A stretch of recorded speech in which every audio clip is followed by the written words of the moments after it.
प्रिय भक्तों, मैं भगवान विष्णु आज आपके सामने एक महत्वपूर्ण संदेश लेकर आया हूं। यह संसार कर्म और संघर्ष से भरा है। हर व्यक्ति जीवन में सुख, शांति और समृद्धि की कामना करता है, लेकिन कई बार बाधाएं आपके मार्ग को अवरुद्ध कर देती हैं। जीवन में हर प्रकार की सफलता, धन और सुख पाने के लिए एक दिव्य मार्ग है, और वह है मेरा पवित्र मंत्र। यह मंत्र अत्यंत शक्तिशाली है। जो भी भक्त इस मंत्र का 108 बार श्रद्धा और विश्वास के साथ जाप करता है, उसे मेरे आशीर्वाद से हर प्रकार की बाधाओं से मुक्ति मिलेगी और वह हर उस चीज को प्राप्त करेगा जिसकी वह कामना करता है, चाहे वह धन हो, सफलता हो या मानसिक शांति। यह मंत्र न केवल आपको बाहरी सुख देता है, बल्कि आपके आंतरिक मन को भी शुद्ध करता है। अब मैं आपको विष्णु पुराण की एक कथा सुनाता हूं। एक समय की बात है जब धरती पर राक्षसों का अत्याचार बढ़ गया था और मनुष्य, देवता सभी परेशान हो गए थे। तब देवताओं ने मेरी शरण ली और मेरा आह्वान किया। मैंने उनकी प्रार्थना सुनी और नारायण रूप में प्रकट हुआ। मैंने उनके साथ मंत्रों का जाप किया और फिर अपनी दिव्य शक्ति से राक्षसों का नाश किया। यह शक्ति उन्हें मेरे मंत्र से मिली थी, जिसने हर बाधा को समाप्त कर दिया। प्रिय भक्तों, यह मंत्र कोई साधारण मंत्र नहीं है। यह ब्रह्मांड की दिव्य शक्तियों से जुड़ा हुआ है। जब आप इस मंत्र का 108 बार जाप करते हैं, तो मैं स्वयं आपके जीवन में प्रवेश करता हूं और आपकी हर कठिनाई को दूर करता हूं। चाहे वह धन की कमी हो, चाहे वह शारीरिक समस्या हो या मानसिक अशांति, मेरे इस पवित्र मंत्र का जाप करने से हर समस्या का समाधान होता है। और याद रखो, जहां मेरा नाम लिया जाता है, वहां मेरी अर्धांगिनी देवी लक्ष्मी भी प्रसन्न होती हैं। मां लक्ष्मी, जो धन और समृद्धि की देवी हैं, वे भी मेरे भक्तों पर अपनी कृपा बरसाती हैं। जब आप श्रद्धा से मेरा मंत्र जपते हैं, तो मां लक्ष्मी स्वयं आपके जीवन में धन और वैभव की वर्षा करती हैं। तो हे मेरे प्रिय भक्तों, अगर आप जीवन में सच्ची समृद्धि, शांति और सफलता पाना चाहते हैं, तो इस मंत्र का 108 बार जाप या श्रवण करें। यह मंत्र आपके जीवन की हर बाधा को समाप्त करेगा और आपके सभी सपनों को साकार करेगा।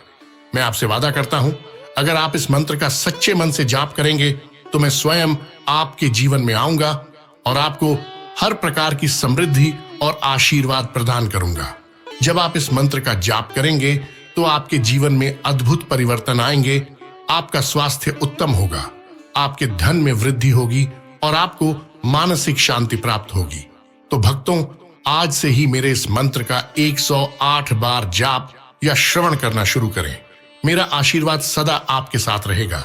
और याद रखें, मां लक्ष्मी की कृपा भी उन्हीं पर होती है जो सच्चे मन से मेरा आह्वान करते हैं। आपके जीवन में धन, शांति और समृद्धि सदा बनी रहेगी। कृपा पाने के लिए वीडियो को लाइक करके चैनल को सब्सक्राइब जरूर करें और कमेंट में मेरा नाम लिखना न भूलें। मंत्र इस प्रकार है। शान्ताकारं भुजगशयनं पद्मनाभं सुरेशं विश्वाधारं गगनसदृशं मेघवर्णं शुभांगं लक्ष्मीकान्तं कमलनयनं योगिविधर्यानगम्यं वन्दे विष्णु भवभयहरं सर्वलोकैकनाथम्। शान्ताकारं भुजगशयनं पद्मनाभं सुरेशं विश्वाधारं गगनसदृशं मेघवर्णं शुभांगं लक्ष्मीकान्तं कमलनयनं योगिविधर्यानगम्यं वन्दे विष्णु भवभयहरं सर्वलोकैकनाथम्। शान्ताकारं भुजगशयनं पद्मनाभं सुरेशं विश्वाधारं गगनसदृशं मेघवर्णं शुभांगं लक्ष्मीकान्तं कमलनयनं योगिविधर्यानगम्यं वन्दे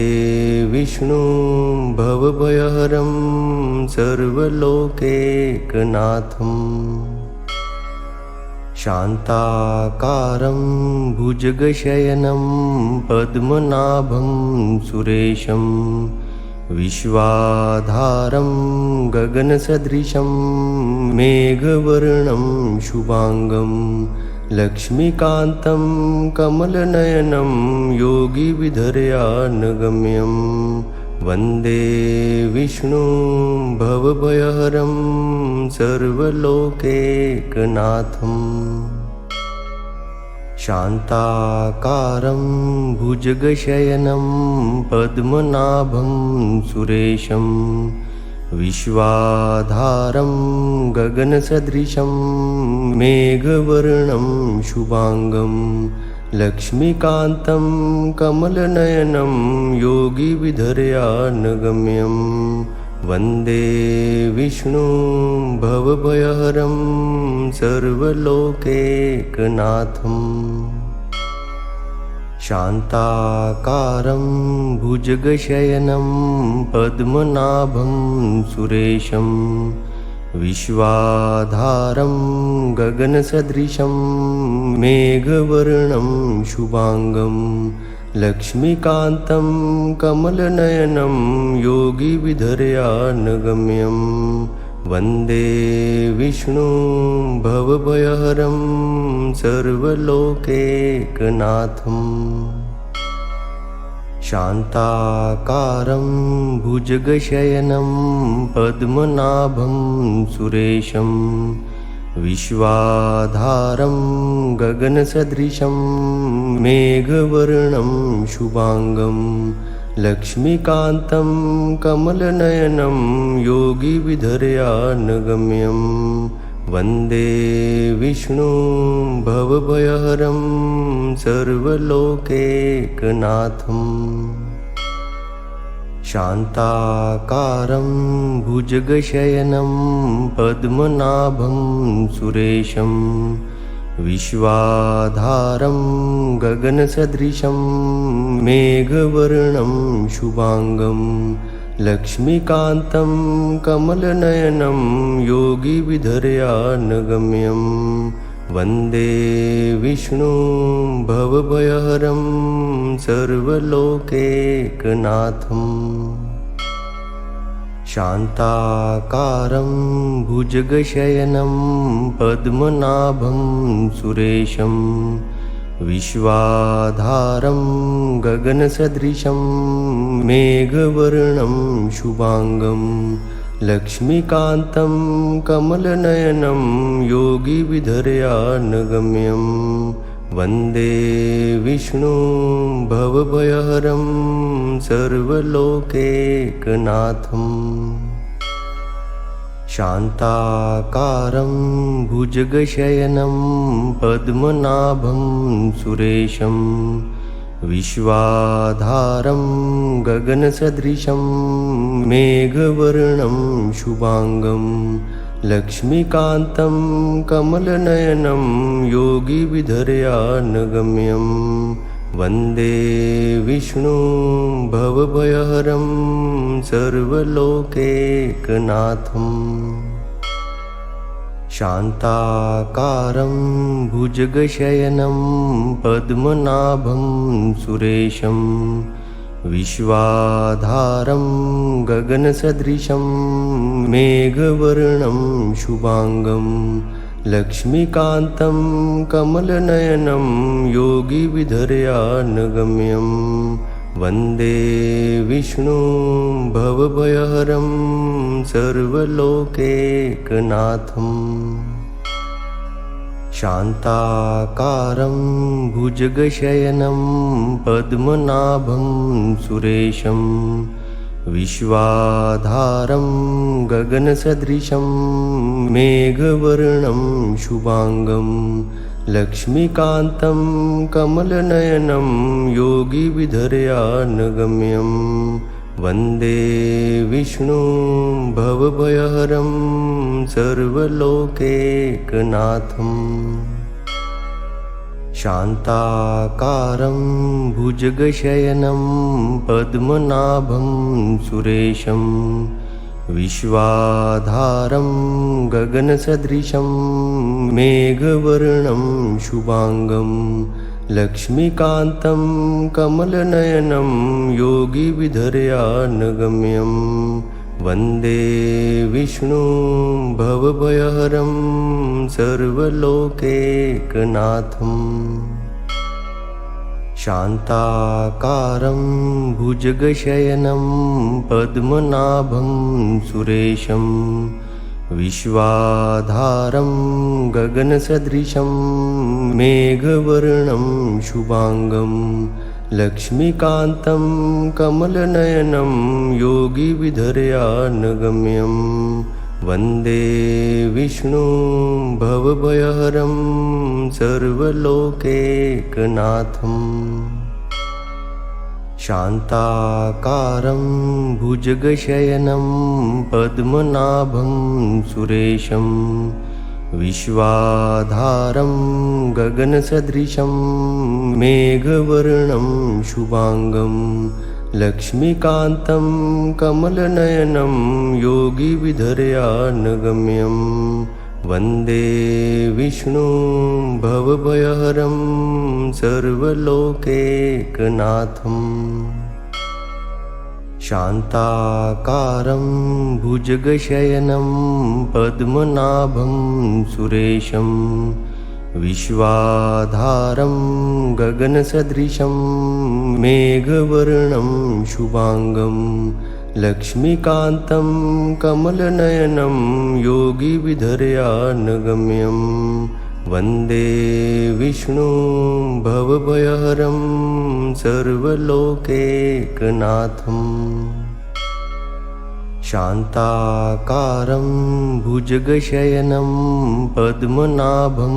सुरेशं विश्वाधारं गगनसदृशं मेघवर्णं शुभांगं लक्ष्मीकान्तं कमलनयनं योगिविधर्यानगम्यं वन्दे विष्णुं भवभयहरं सर्वलोकैकनाथम् शान्ताकारं भुजगशयनं पद्मनाभं सुरेशं विश्वाधारं गगनसदृशं मेघवर्णं शुभांगं लक्ष्मीकान्तं कमलनयनं योगिविधर्यानगम्यं वन्दे विष्णुं भवभयहरं सर्वलोकैकनाथम् शान्ताकारं भुजगशयनं पद्मनाभं सुरेशं विश्वाधारं गगनसदृशं मेघवर्णं शुभांगं लक्ष्मीकान्तं कमलनयनं योगिविधर्यानगम्यं वन्दे विष्णुं भवभयहरं सर्वलोकैकनाथम् शान्ताकारं भुजगशयनं पद्मनाभं सुरेशं विश्वाधारं गगनसदृशं मेघवर्णं शुभांगं लक्ष्मीकान्तं कमलनयनं योगिविधर्यानगम्यं वन्दे विष्णुं भवभयहरं सर्वलोकैकनाथम् शान्ताकारं भुजगशयनं पद्मनाभं सुरेशं विश्वाधारं गगनसदृशं मेघवर्णं शुभांगं लक्ष्मीकान्तं कमलनयनं योगिविधर्यानगम्यं वन्दे विष्णुं भवभयहरं सर्वलोकैकनाथम् शान्ताकारं भुजगशयनं पद्मनाभं सुरेशं विश्वाधारं गगनसदृशं मेघवर्णं शुभांगं लक्ष्मीकान्तं कमलनयनं योगिविधर्यानगम्यं वन्दे विष्णुं भवभयहरं सर्वलोकैकनाथम् शान्ताकारं भुजगशयनं पद्मनाभं सुरेशं विश्वाधारं गगनसदृशं मेघवर्णं शुभांगं लक्ष्मीकान्तं कमलनयनं योगिविधर्यानगम्यं वन्दे विष्णुं भवभयहरं सर्वलोकैकनाथम् शान्ताकारं भुजगशयनं पद्मनाभं सुरेशं विश्वाधारं गगनसदृशं मेघवर्णं शुभांगं लक्ष्मीकान्तं कमलनयनं योगिविधर्यानगम्यं वन्दे विष्णुं भवभयहरं सर्वलोकैकनाथम् शान्ताकारं भुजगशयनं पद्मनाभं सुरेशं विश्वाधारं गगनसदृशं मेघवर्णं शुभांगं लक्ष्मीकान्तं कमलनयनं योगिविधर्यानगम्यं वन्दे विष्णुं भवभयहरं सर्वलोकैकनाथम् शान्ताकारं भुजगशयनं पद्मनाभं सुरेशं विश्वाधारं गगनसदृशं मेघवर्णं शुभांगं लक्ष्मीकान्तं कमलनयनं योगिविधर्यानगम्यं वन्दे विष्णुं भवभयहरं सर्वलोकैकनाथम् शान्ताकारं भुजगशयनं पद्मनाभं सुरेशं विश्वाधारं गगनसदृशं मेघवर्णं शुभांगं लक्ष्मीकान्तं कमलनयनं योगिविधर्यानगम्यं वन्दे विष्णुं भवभयहरं सर्वलोकैकनाथम् शान्ताकारं भुजगशयनं पद्मनाभं सुरेशं विश्वाधारं गगनसदृशं मेघवर्णं शुभांगं लक्ष्मीकान्तं कमलनयनं योगिविधर्यानगम्यं वन्दे विष्णुं भवभयहरं सर्वलोकैकनाथम् शान्ताकारं भुजगशयनं पद्मनाभं सुरेशं विश्वाधारं गगनसदृशं मेघवर्णं शुभांगं लक्ष्मीकान्तं कमलनयनं योगिविधर्यानगम्यं वन्दे विष्णुं भवभयहरं सर्वलोकैकनाथम् शान्ताकारं भुजगशयनं पद्मनाभं सुरेशं विश्वाधारं गगनसदृशं मेघवर्णं शुभांगं लक्ष्मीकान्तं कमलनयनं योगिविधर्यानगम्यं वन्दे विष्णुं भवभयहरं सर्वलोकैकनाथम् शान्ताकारं भुजगशयनं पद्मनाभं सुरेशं विश्वाधारं गगनसदृशं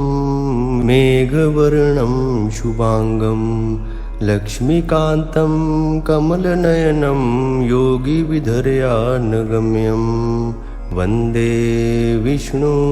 भवभयहरं सर्वलोकैकनाथम् शान्ताकारं भुजगशयनं पद्मनाभं सुरेशं विश्वाधारं गगनसदृशं मेघवर्णं शुभांगं लक्ष्मीकान्तं कमलनयनं योगिविधर्यानगम्यं वन्दे विष्णुं भवभयहरं सर्वलोकैकनाथम् शान्ताकारं भुजगशयनं पद्मनाभं सुरेशं विश्वाधारं गगनसदृशं मेघवर्णं शुभांगं लक्ष्मीकान्तं कमलनयनं योगिविधर्यानगम्यं वन्दे विष्णुं भवभयहरं सर्वलोकैकनाथम् शान्ताकारं भुजगशयनं पद्मनाभं सुरेशं विश्वाधारं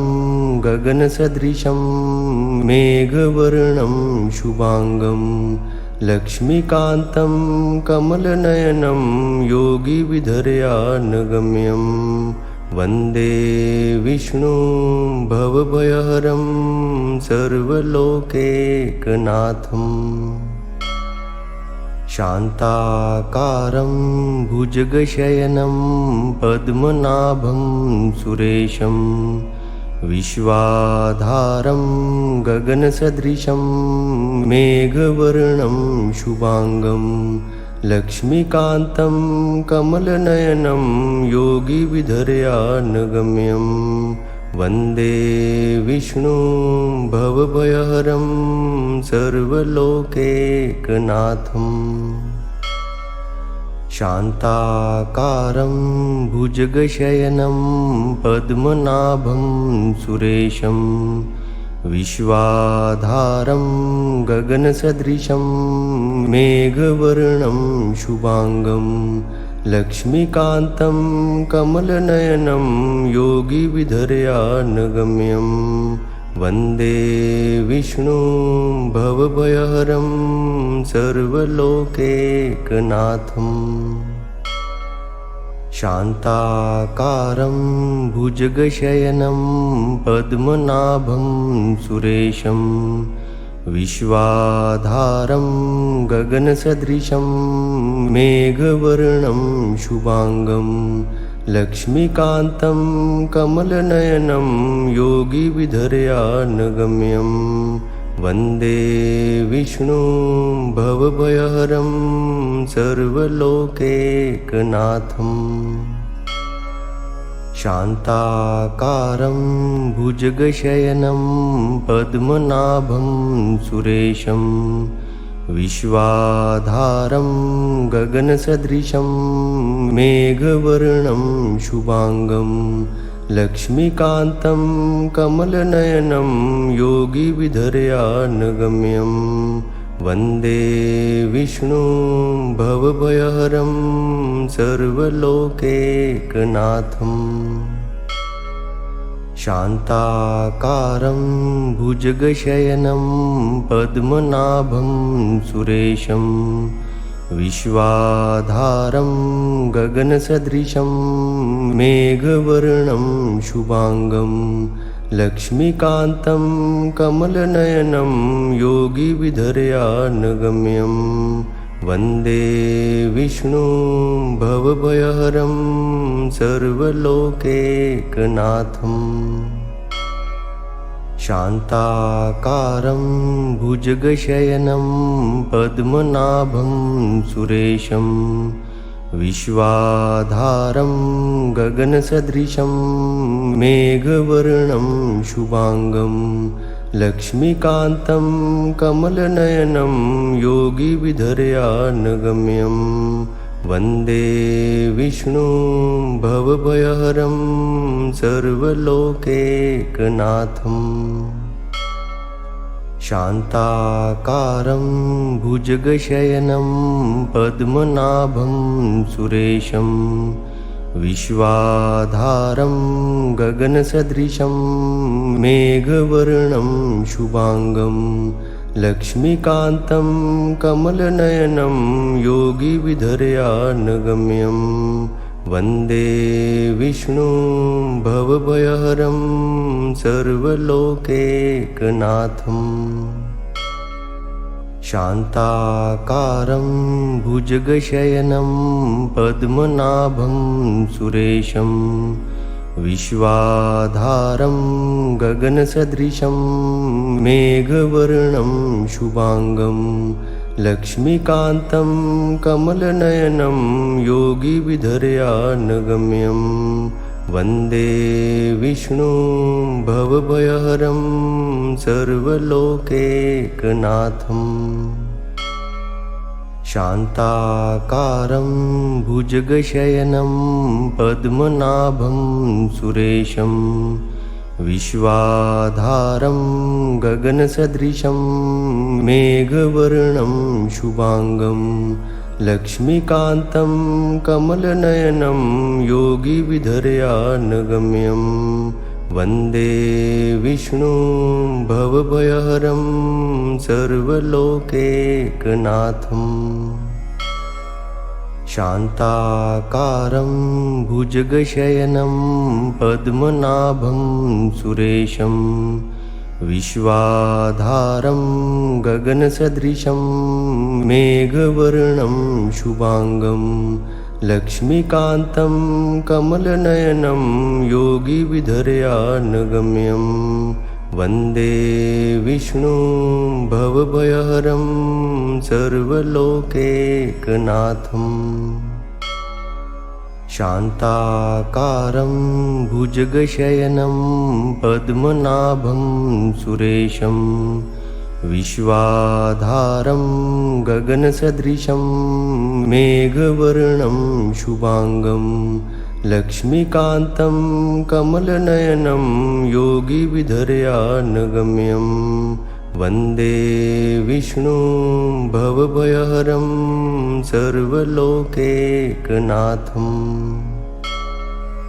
शान्ताकारं भुजगशयनं पद्मनाभं सुरेशं विश्वाधारं गगनसदृशं मेघवर्णं शुभांगं लक्ष्मीकान्तं कमलनयनं योगिविधर्यानगम्यं वन्दे विष्णुं भवभयहरं सर्वलोकैकनाथम् शान्ताकारं भुजगशयनं पद्मनाभं सुरेशं विश्वाधारं गगनसदृशं मेघवर्णं शुभांगं लक्ष्मीकान्तं कमलनयनं योगिविधर्यानगम्यं वन्दे विष्णुं भवभयहरं सर्वलोकैकनाथम् शान्ताकारं भुजगशयनं पद्मनाभं सुरेशं विश्वाधारं गगनसदृशं मेघवर्णं शुभांगं लक्ष्मीकान्तं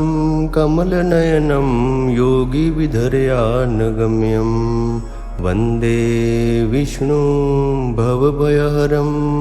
सर्वलोकैकनाथम् शान्ताकारं भुजगशयनं पद्मनाभं सुरेशं विश्वाधारं गगनसदृशं मेघवर्णं शुभांगं लक्ष्मीकान्तं कमलनयनं योगिविधर्यानगम्यं वन्दे विष्णुं भवभयहरं सर्वलोकैकनाथम् शान्ताकारं भुजगशयनं पद्मनाभं सुरेशं विश्वाधारं गगनसदृशं मेघवर्णं शुभांगं लक्ष्मीकान्तं कमलनयनं योगिविधर्यानगम्यं वन्दे विष्णुं भवभयहरं सर्वलोकैकनाथम् शान्ताकारं भुजगशयनं पद्मनाभं सुरेशं विश्वाधारं गगनसदृशं मेघवर्णं शुभांगं लक्ष्मीकान्तं कमलनयनं योगिविधर्यानगम्यं वन्दे विष्णुं भवभयहरं सर्वलोकैकनाथम् शान्ताकारं भुजगशयनं पद्मनाभं सुरेशं विश्वाधारं गगनसदृशं मेघवर्णं शुभांगं लक्ष्मीकान्तं कमलनयनं योगिविधर्यानगम्यं वन्दे विष्णुं भवभयहरं सर्वलोकैकनाथम् शान्ताकारं भुजगशयनं पद्मनाभं सुरेशं विश्वाधारं गगनसदृशं मेघवर्णं शुभांगं लक्ष्मीकान्तं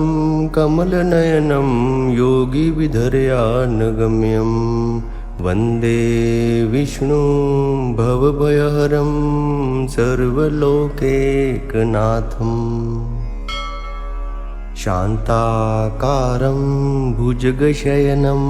पद्मनाभं सुरेशं विश्वाधारं गगनसदृशं मेघवर्णं शुभांगं लक्ष्मीकान्तं कमलनयनं योगिविधर्यानगम्यं वन्दे विष्णुं भवभयहरं सर्वलोकैकनाथम् शान्ताकारं भुजगशयनं पद्मनाभं सुरेशं विश्वाधारं गगनसदृशं मेघवर्णं शुभांगं लक्ष्मीकान्तं कमलनयनं योगिविधर्यानगम्यं वन्दे विष्णुं भवभयहरं सर्वलोकैकनाथम् शान्ताकारं भुजगशयनं पद्मनाभं सुरेशं विश्वाधारं गगनसदृशं मेघवर्णं शुभांगं लक्ष्मीकान्तं कमलनयनं योगिविधर्यानगम्यं वन्दे विष्णुं भवभयहरं सर्वलोकैकनाथम् शान्ताकारं भुजगशयनं पद्मनाभं सुरेशं विश्वाधारं गगनसदृशं मेघवर्णं शुभांगं लक्ष्मीकान्तं कमलनयनं योगिविधर्यानगम्यं वन्दे विष्णुं भवभयहरं सर्वलोकैकनाथम् शान्ताकारं भुजगशयनं पद्मनाभं सुरेशं विश्वाधारं गगनसदृशं मेघवर्णं शुभांगं लक्ष्मीकान्तं कमलनयनं योगिविधर्यानगम्यं वन्दे विष्णुं भवभयहरं सर्वलोकैकनाथम् शान्ताकारं भुजगशयनं पद्मनाभं सुरेशं विश्वाधारं गगनसदृशं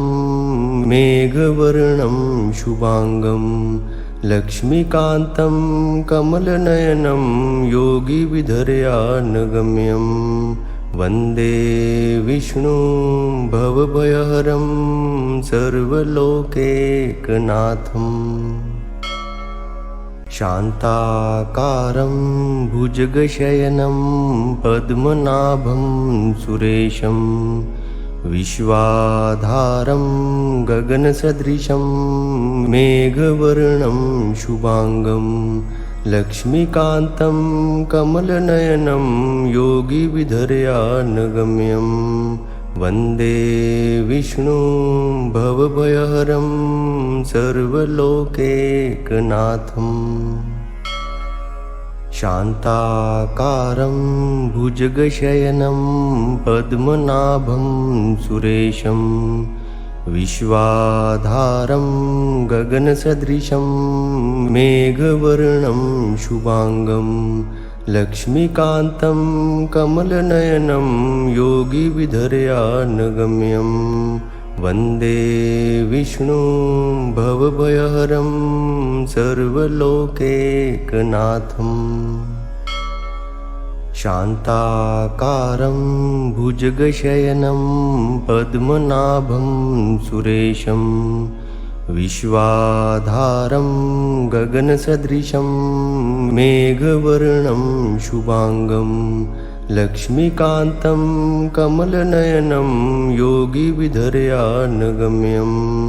वन्दे विष्णुं भवभयहरं सर्वलोकैकनाथम् शान्ताकारं भुजगशयनं पद्मनाभं सुरेशं विश्वाधारं गगनसदृशं मेघवर्णं शुभांगं लक्ष्मीकान्तं कमलनयनं योगिविधर्यानगम्यं वन्दे विष्णुं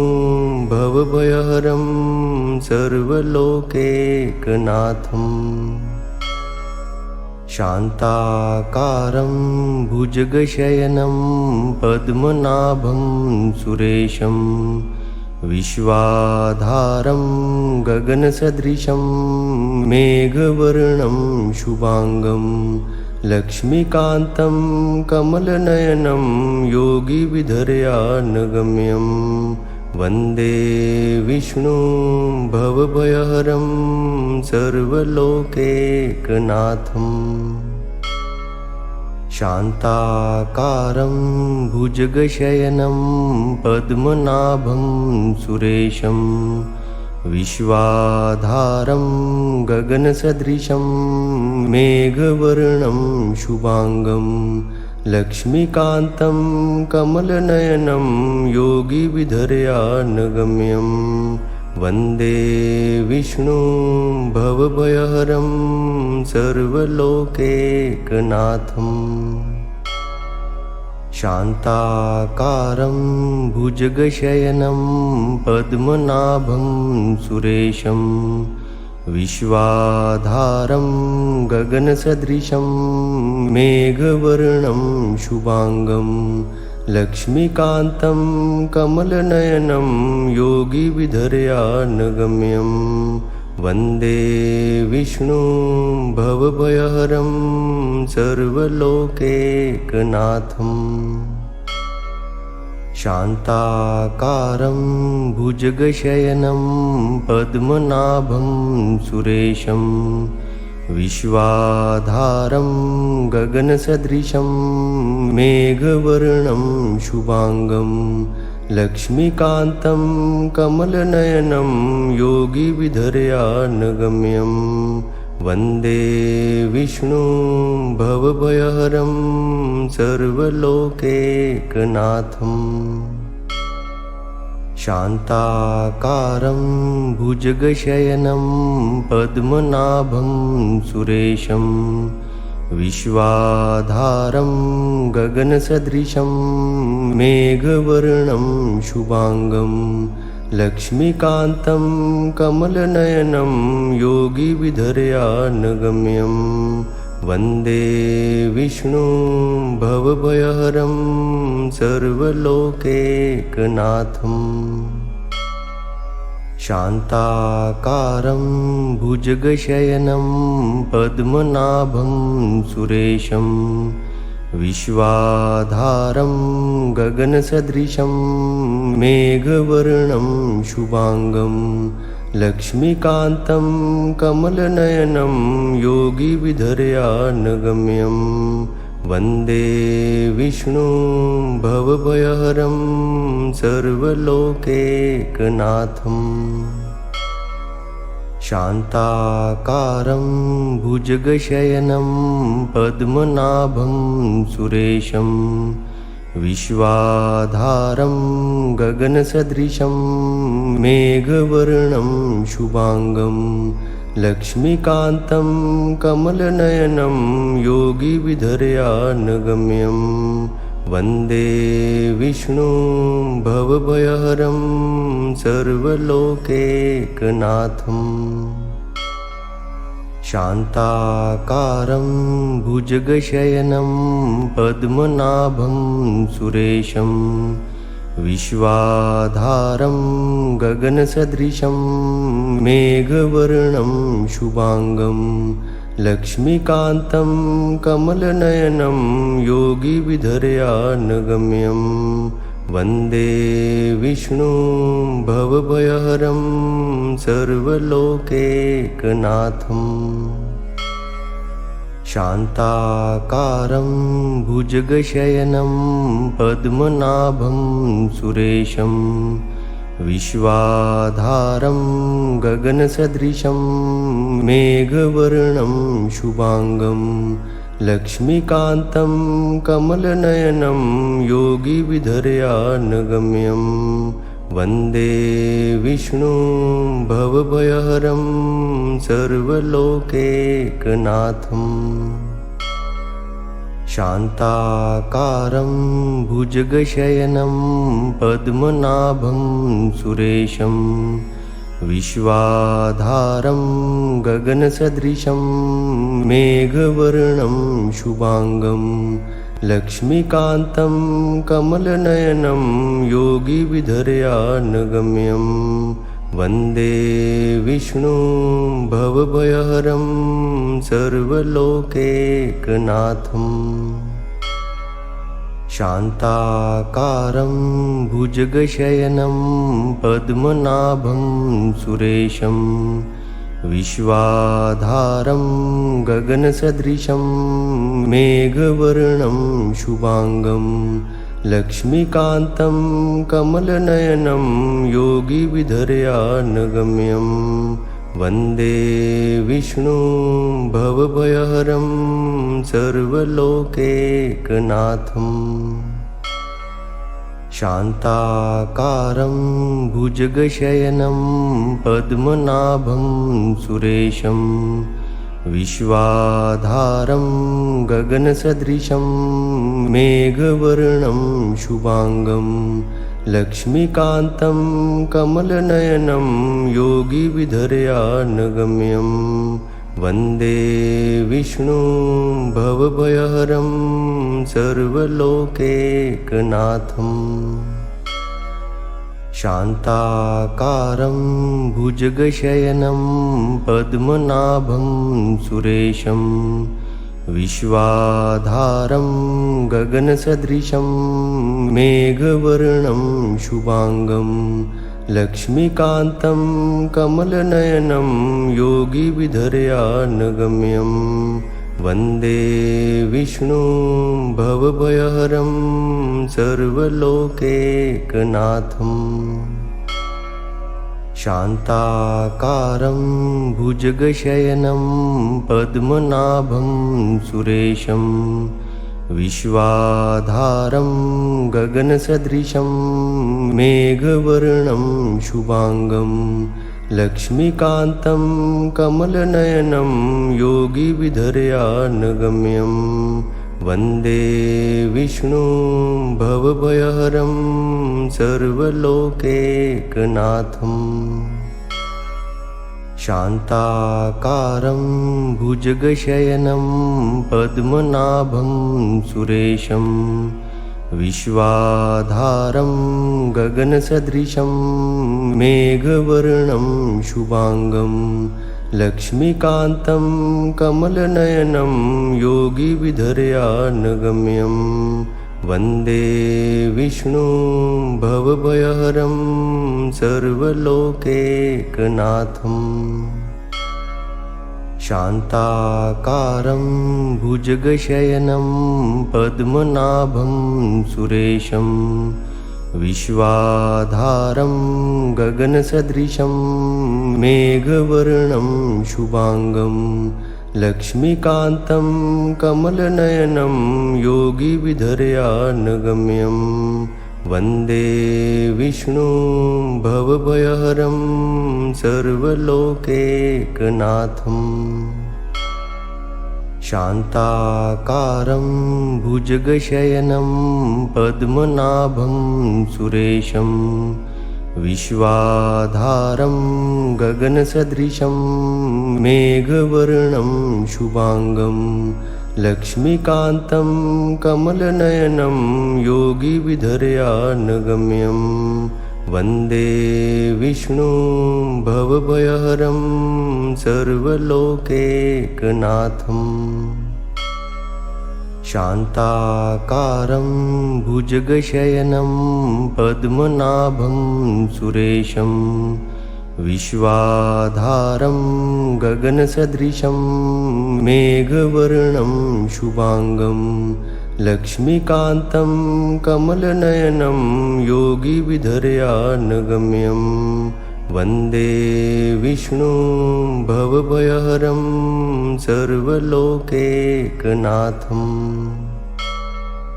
शान्ताकारं भुजगशयनं पद्मनाभं सुरेशं विश्वाधारं गगनसदृशं मेघवर्णं शुभांगं लक्ष्मीकान्तं कमलनयनं योगिविधर्यानगम्यं वन्दे विष्णुं भवभयहरं सर्वलोकैकनाथम्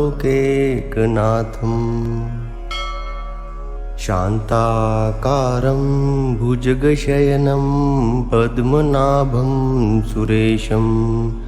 विश्वाधारं गगनसदृशं मेघवर्णं शुभांगं लक्ष्मीकान्तं कमलनयनं योगिविधर्यानगम्यं वन्दे विष्णुं भवभयहरं सर्वलोकैकनाथम् शान्ताकारं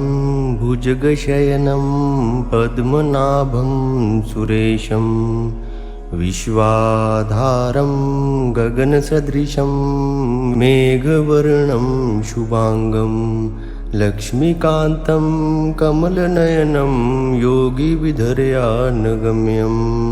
वन्दे विष्णुं भवभयहरं सर्वलोकैकनाथम् शान्ताकारं भुजगशयनं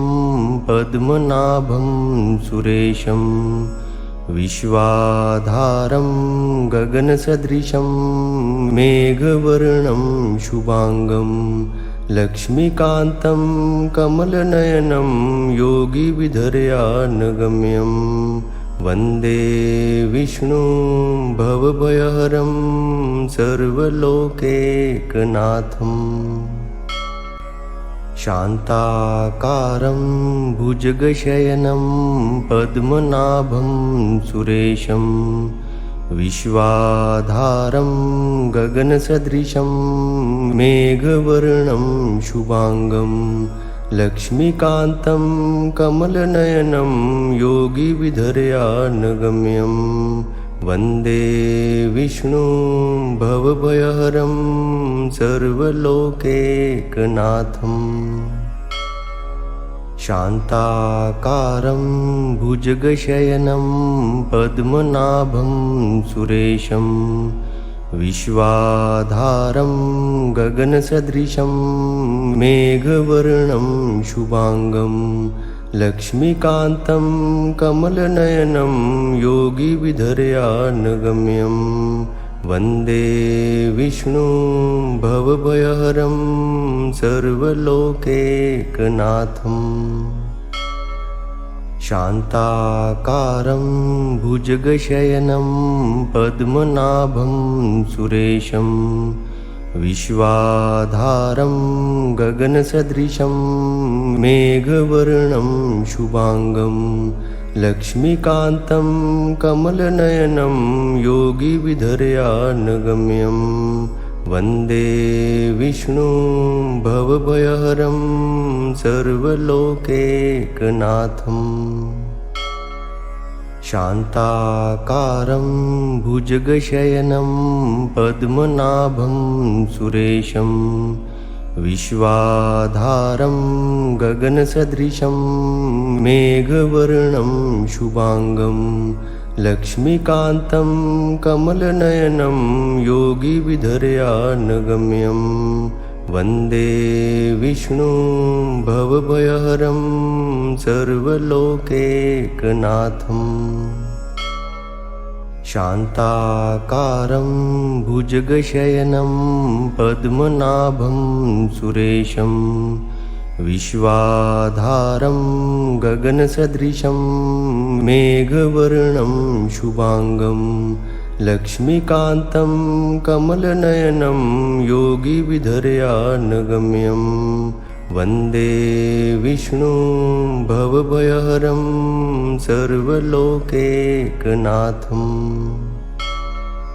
शान्ताकारं भुजगशयनं पद्मनाभं सुरेशं विश्वाधारं गगनसदृशं मेघवर्णं शुभांगं लक्ष्मीकान्तं कमलनयनं योगिविधर्यानगम्यं वन्दे विष्णुं भवभयहरं सर्वलोकैकनाथम् शान्ताकारं भुजगशयनं पद्मनाभं सुरेशं विश्वाधारं गगनसदृशं मेघवर्णं शुभांगं लक्ष्मीकान्तं कमलनयनं योगिविधर्यानगम्यं वन्दे विष्णुं भवभयहरं सर्वलोकैकनाथम् शान्ताकारं भुजगशयनं पद्मनाभं सुरेशं विश्वाधारं गगनसदृशं मेघवर्णं शुभांगं लक्ष्मीकान्तं कमलनयनं योगिविधर्यानगम्यं वन्दे विष्णुं भवभयहरं सर्वलोकैकनाथम् शान्ताकारं भुजगशयनं पद्मनाभं सुरेशं विश्वाधारं गगनसदृशं मेघवर्णं शुभांगं लक्ष्मीकान्तं कमलनयनं योगिविधर्यानगम्यं वन्दे विष्णुं भवभयहरं सर्वलोकैकनाथम् शान्ताकारं भुजगशयनं पद्मनाभं सुरेशं विश्वाधारं गगनसदृशं मेघवर्णं शुभांगं लक्ष्मीकान्तं कमलनयनं योगिविधर्यानगम्यं वन्दे विष्णुं भवभयहरं सर्वलोकैकनाथम् शान्ताकारं भुजगशयनं पद्मनाभं सुरेशं विश्वाधारं गगनसदृशं मेघवर्णं शुभांगं लक्ष्मीकान्तं कमलनयनं योगिविधर्यानगम्यं वन्दे विष्णुं भवभयहरं सर्वलोकैकनाथम् शान्ताकारं भुजगशयनं पद्मनाभं सुरेशं विश्वाधारं गगनसदृशं मेघवर्णं शुभांगं लक्ष्मीकान्तं कमलनयनं योगिविधर्यानगम्यं वन्दे विष्णुं भवभयहरं सर्वलोकैकनाथम् शान्ताकारं भुजगशयनं पद्मनाभं सुरेशं विश्वाधारं गगनसदृशं मेघवर्णं शुभांगं लक्ष्मीकान्तं कमलनयनं योगिविधर्यानगम्यं वन्दे विष्णुं भवभयहरं सर्वलोकैकनाथम् शान्ताकारं भुजगशयनं पद्मनाभं सुरेशं विश्वाधारं गगनसदृशं मेघवर्णं शुभांगं लक्ष्मीकान्तं कमलनयनं योगिविधर्यानगम्यं वन्दे विष्णुं भवभयहरं सर्वलोकैकनाथम् शान्ताकारं भुजगशयनं पद्मनाभं सुरेशं विश्वाधारं गगनसदृशं मेघवर्णं शुभांगं लक्ष्मीकान्तं कमलनयनं योगिविधर्यानगम्यं वन्दे विष्णुं भवभयहरं सर्वलोकैकनाथम् शान्ताकारं भुजगशयनं पद्मनाभं सुरेशं विश्वाधारं गगनसदृशं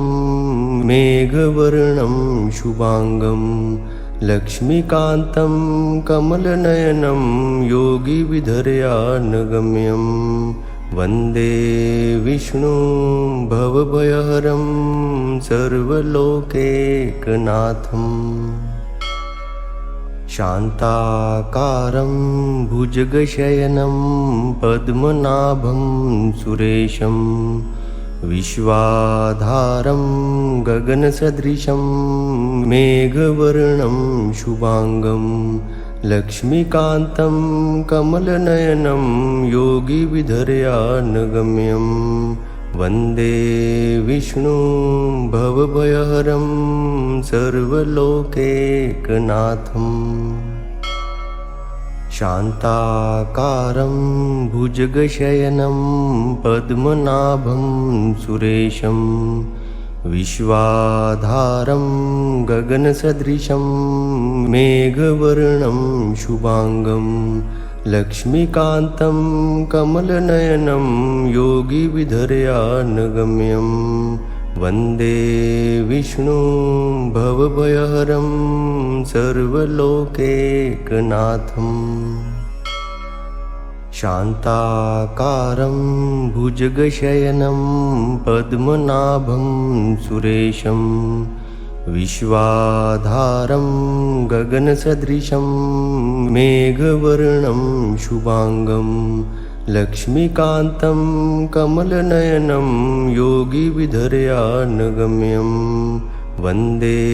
विष्णुं भवभयहरं सर्वलोकैकनाथम् शान्ताकारं भुजगशयनं पद्मनाभं सुरेशं विश्वाधारं गगनसदृशं मेघवर्णं शुभांगं लक्ष्मीकान्तं कमलनयनं योगिविधर्यानगम्यं वन्दे विष्णुं भवभयहरं सर्वलोकैकनाथम् शान्ताकारं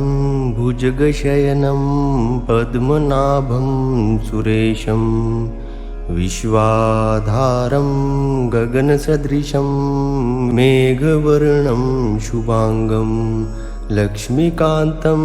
कमलनयनं योगिविधर्यानगम्यं वन्दे विष्णुं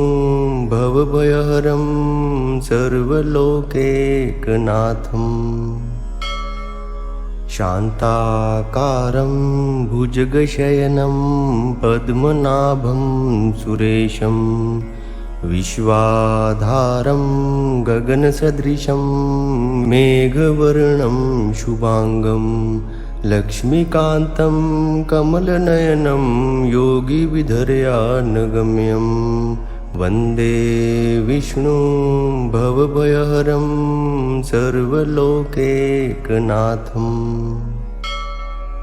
शान्ताकारं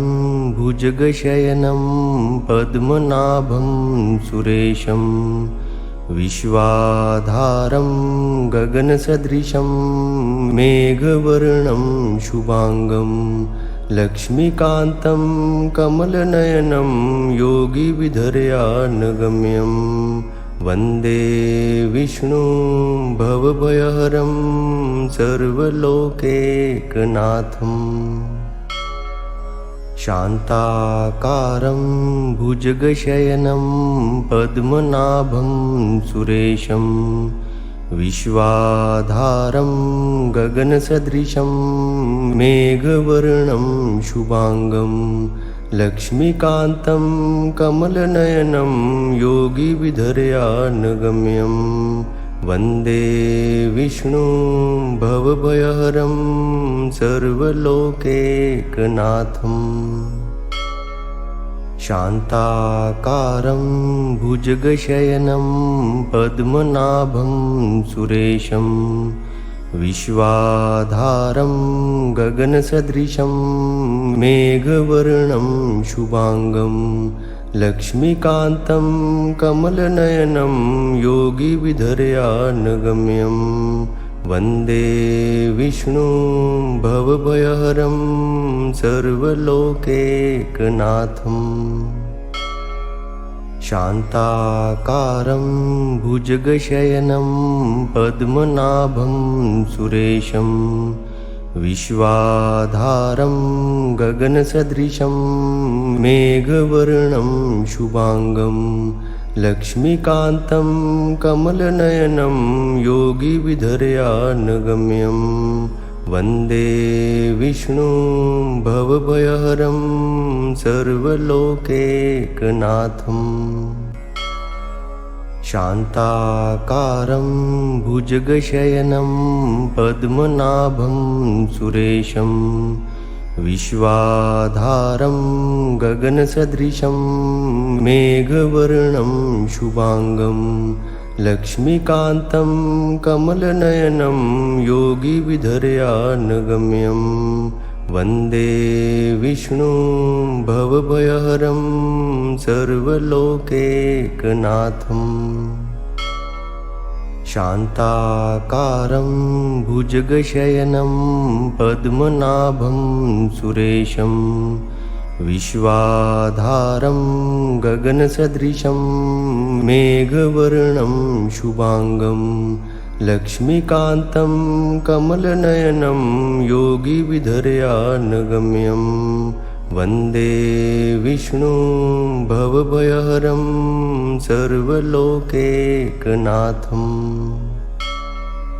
शान्ताकारं भुजगशयनं पद्मनाभं सुरेशं विश्वाधारं गगनसदृशं मेघवर्णं शुभांगं लक्ष्मीकान्तं कमलनयनं योगिविधर्यानगम्यं वन्दे विष्णुं भवभयहरं सर्वलोकैकनाथम् शान्ताकारं भुजगशयनं पद्मनाभं सुरेशं विश्वाधारं गगनसदृशं मेघवर्णं शुभांगं लक्ष्मीकान्तं कमलनयनं योगिविधर्यानगम्यं वन्दे विष्णुं भवभयहरं